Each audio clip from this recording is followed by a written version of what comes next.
I'm on this fight, but at the moment at least it's Holgado in the lead still, and not been able to break away from the pack at all.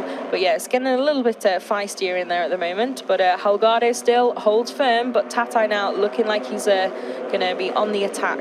Yeah, Carlos Tate looks like he's got that little bit more speed than the race leader, so the number 99 doing exactly what he has to do, staying in front of Alcoba, getting himself into a position to try and win this race. The big thing for Carlos Tate though has to be just to try and win this race.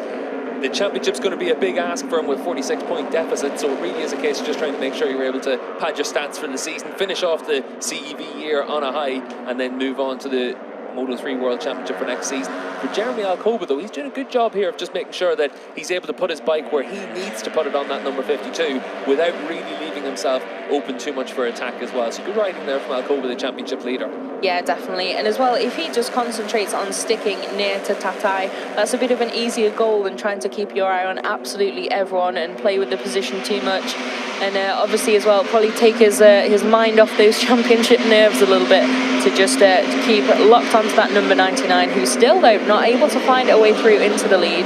And yeah, he knows that if he's within the same postcode as Tatai, then he's taken the crown. And you can see then Carlos Tatai is our new race leader. Have to see if Holgado can strike back or if the number 99 is going to start to stretch his legs a little bit. Yeah, Holgado hasn't looked like he's at the same pace as these other riders around him, but maybe now that he has to try and force down and face down Carlos Tate, he will try and get a little bit faster, a little bit more aggressive out there, but he's also under attack now from Alcoba. Alcoba knows that this is a real chance to be able to get himself up into second, and not quite close enough right now to make that move in Holgado, but maybe down into the next corner on the end of the back straight, Alcoba's going to try and attack, because that's where we've seen Holgado a little bit weak, Fran. Yeah, definitely. But you can see as well the number 24 was looking a bit racy. I hate that phrase, but I keep using it. Just behind them as well. But yeah, Alcoba definitely looks in a bit of a hurry to try and get past Holgado then. And of course, he will know that Tatai is likely to have the pace to just start to break up the field a little bit maybe. And here at Valencia, there's a slipstream on the main straight, but it is much easier to try and break that pack if you do have a little bit of pace in hand here. Yeah, if you've got a bit of an advantage here in Valencia, you can really make it count. The big thing for these Moto3 riders is all about trying to just make sure you can stay in that pack. We've seen that the group has once again stretched out a little bit, but for Jeremy Alcoba, he's going to try and get down the inside now, down in towards that final corner, forces the door open there against Holgado. So now the championship leader is up into P2 and chasing down the man that's second in the championship, Carlos Tate. Good move there from the 52 of Alcoba. Yeah, nicely done, and stayed within track limits on the exit as well. And you can see he's not lost out too much there either from having made that move, and straight through then attacking for that lead is Alcoba. Now Tatai, I'm sure, will be up for a fight here to try and prevent him getting away. Yeah, Alcoba's not hanging about. He's trying to make sure that he's able to win this championship in style, just like we've seen him all the way through this season. He might have qualified on the third row of the grid, but he's consistently been able to be on the podium all the way through this season. Only missed out in it twice so far this season. You can see there the number 20 of Jose Garcia as well. Good move from Garcia. He was one of the stars of the show earlier in the season at Le Mans, where he finished second to Yuki Kuni, and this is another strong performance from Garcia, Fran. Yeah, most definitely, and you can see another strong trip over track limits for most of the field there. They will have to be a little bit careful, because if they're doing that repeatedly and they're gaining an advantage, race direction will come down on them and give them a penalty. But at the moment, doesn't seem to have been too many repeat offenders, but you could see almost the whole train that time just taking a bit of a trip over that green. So you do need to be careful, because we've seen it here before. Yeah, we've seen it through this season with none other than Alcoba being hit by it at the Catalan round as well in Montmeló. He was forced to take a 1.3 second penalty for exceeding the track limits, and it dropped him from battling for the race lead to only being able to finish in third position. So all these riders, they have to be careful about it. We've seen race direction here in Valencia earlier this season come down pretty hard on some of the riders, especially in the European Talent Cup. So even for these Moto3 riders, that's something that they're going to have to pay attention to. You can see there with Holgado able to get down the inside now. Carlos Tate, good move from Holgado. He's definitely doing what he has to do, Fran, because when he was out in front, he didn't seem to have the pace to pull away, but he's consistently been able to make sure he stays in those leading positions. Yeah, most definitely. If he can just use those guys around him to stay in touch and stay in contention, then that's a job well done.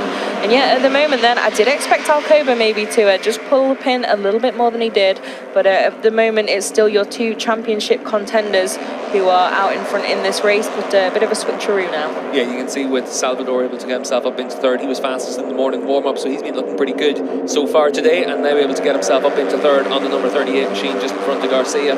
But for these riders as well, Fran, this really is a case of in these opening laps of the race, we're only at 1/3 distance. It's a case of just making sure that you're able to put yourself into positions to be able to attack later on in the race. It's about surviving the first third of the race, getting through then the next third of the race, and then it's all about those final few laps in the Moto3 class. Yeah, most definitely. With 11 laps to go, you don't need to be at the front of the race really now to be a contender for the win or to take a podium, but you definitely have to be in contention within the front group. And as we can see, there's still a very, very big front group in this race.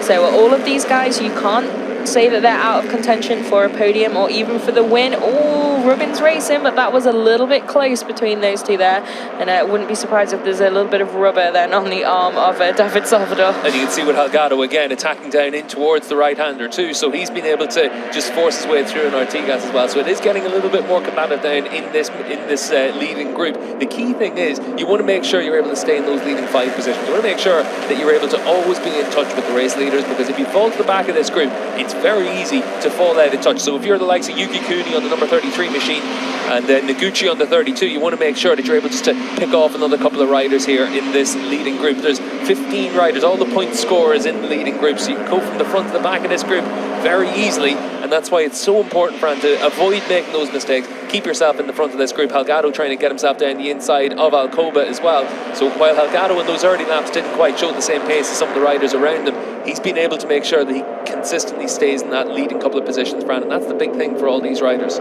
It is, yeah, and you can see Salvador definitely intent on staying near the front of this little group, but Holgado, yeah, doing a good job at the moment to mix it up with the 2 guys who are up for the championship today. Another impressive ride from him, and you can see Alcoba getting a little bit bogged down there in that little trio fighting it out, but Tatai then at the moment just a little bit of breathing space in the lead, and that's exactly what he'll want. Nothing too risky. He can't afford anything to go wrong today, and he needs to win these 2 races. Yeah, exactly, and he's doing what he has to do by staying out in the front of this group. At the back of this group though, Alex Few is the fastest rider out on the racetrack. He's down in 15th spot, but he's got that pace, Fran, and he's going to try and make sure he can make his way through the field. He's had a pretty tough season because he's been really fast at a lot of races this year, but just hasn't quite had the results to be able to pay it off. Catalonia, one of probably the toughest weekends of the season for him. He had a crash, big high side in race 1, and then a technical failure trying to get to the grid in race 2, and a race weekend where he looked really strong, didn't quite manage to get the results. Yeah, and sadly for him, no stranger to bad luck is Aleix View in the last couple of or few seasons. So yeah, good to see then he's in this